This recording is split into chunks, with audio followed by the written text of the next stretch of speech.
And Steve, I found something really curious. The president took us back to his 2020 State of the Nation address.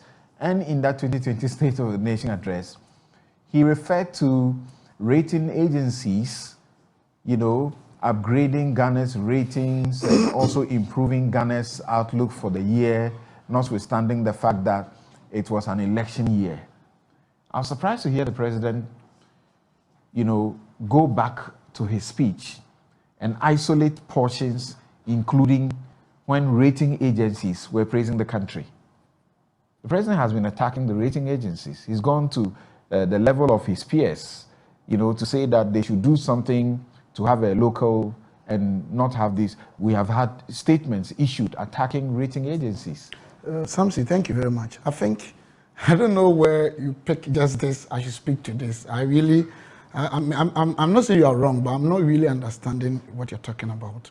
You could answer that briefly and then proceed. I'm saying that because the statements you are making, I'm not really aware exactly what the president said, the context in which he It's here. I'm not saying it's not there, but I'm saying that what you are saying, I should have listened to the president, the context in which he used. So I can to him comment in Parliament. Yeah, but I can't emphasize what you're saying. Can I go straight and speak to the issues? Okay. Yes, thank you very much. Samson, the point I'm making is that it is true that this country, we are suffering. Nobody can argue about that fact. Any honest person will say that this country, we are not doing well. It is also very true that globally and continentally, we are also suffering. As a continent, as a globe, as a nation or a state, that is a fact. You have some of the countries whose some of the primary indicators are better than Ghana, and others you have better than those countries. And that is why it is totally unacceptable. That's my opinion. For anybody to compare one country to another, because we have different dynamics. We have different dynamics. That's a fact. Our expenditures, our internal policies, rolling out social intervention for infrastructure needs and other things are different. The issue is that you're saying that, and the president has said, which you guys have repeated umpteen times, that it was COVID that took us off, you know, the trajectory, and it was Russia, Ukraine. So you heard it being asked of you. You say it affected the whole world. So what's wrong? Your neighbor is not as bad as you are. No, that's not true. Let me tell you. If you talk of my neighbor, I'm saying that there are other areas we are also doing better than our neighbors. That's a fact. We have a lot of parameters. Two, I heard people talk about Ivory Coast and Co. They don't even have economic sovereignty. Listen, we keep on saying it. Ghana is sometimes one country that I don't understand some of the people. That because this is what we want to say, nobody can bring anything that we can all say that, oh, maybe initially I was wrong or right, but this is the picture.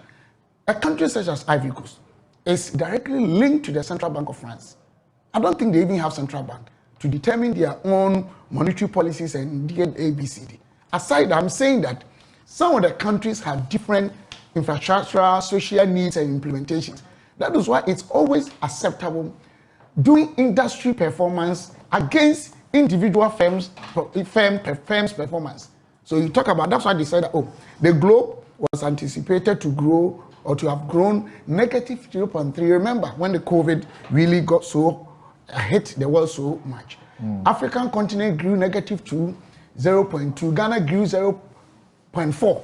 So you do industry or continent or globe against an individual member. That's the best thing to go. Something, put that aside.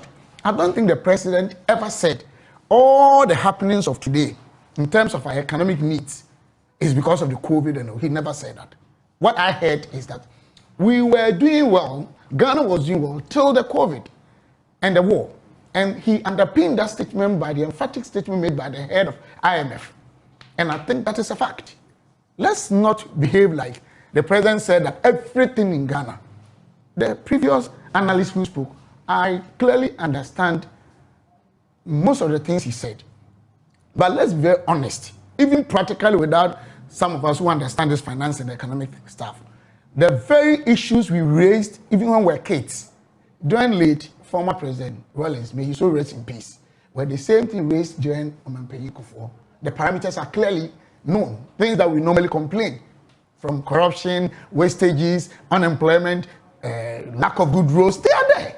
Through late Professor Mills, may he so rest in peace, and former President Mahama, and then the current President Nana Akufo-Addo. So, as a country, Samson, we have some things, fundamentals that are anomalous, are wrong, that we want to, that one they are there. But the severity and the acute nature of what's happening today, and that's why when the president came, he was so humble, he was honest to me, and accepted the fact that there were challenges. That is a fact.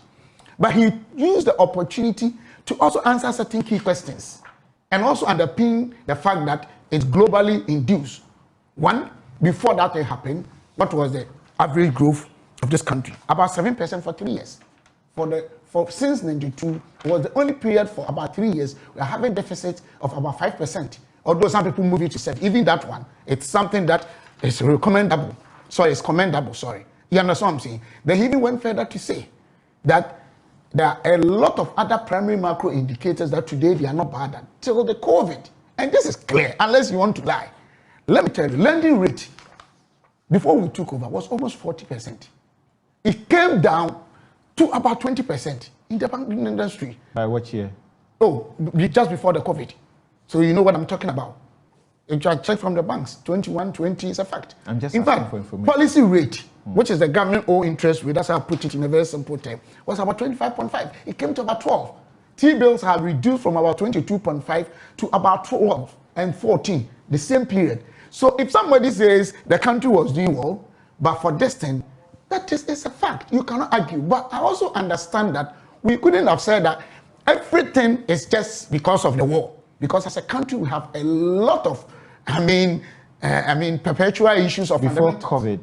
Were there warnings, including from experts locally, that the borrowing was getting unsustainable? Today, let me explain something to you. If I'm lying, we have professors on board. Let's talk and bring internationals. Borrowing has gone up. It's a fact.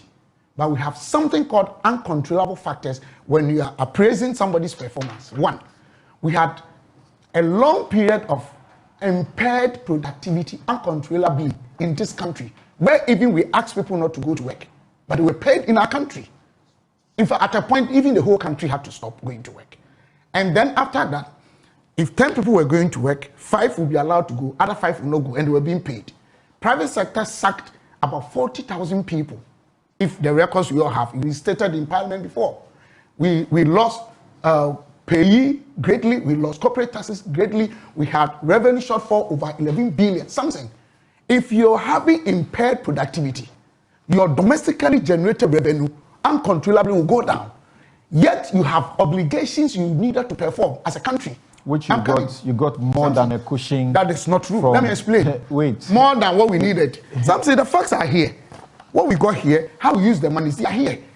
Let me tell you something. Let me tell you, when you do this, even the way how I want to put my things. Why, you just want to come on the show and just talk, no question to you? No, when I end my statement, they ask me, I'm not saying but that. you never really end. So if I ask a question... I end 1 point, that's what I'm saying, please. Can you allow me? See how you started. I asked you a question. You decided you are not interested in answering my question, but you would commence the way you prefer. I allowed you. The question asked about another statement. I felt I didn't have that's all right. That's all right. So I wanted to speak on what I just wanted to say that it's all right. There's nothing wrong that you are speaking, and I'm trying to get you to explain something or something like that. When I end my, you never really end. If you I'm not saying when I end everything. You never end. Can you get me? What I'm saying is that if I have a point and I end the point, you can ask me. But when I start and you ask me, then even when I come back, there's no way to know when you have ended a point. Okay, you ask me, I'll answer. I just ask you. I was only saying you were talking about what we have gone through as COVID and Ukraine war. Particularly in COVID, we are clearly aware of how much money that the government got. Something. I was explaining why we got here. The debt, you raise it. If I hadn't finished and asked me how much we got, then I'm out of my point. That's what I want to say. Because I had to end with explanation of why we got here. Then this one comes in. That one is a fact. We are talking about we stopped going to work, people were not working. Because you asked me, and which is a legitimate. Okay, please go on, just go on. The point I was making. Proceed. Yes, just go on. The point I was making is that it is justifiable for Ghana to get where we are because of the impaired productivity. Anybody can argue from any point. This didn't happen to only Ghana.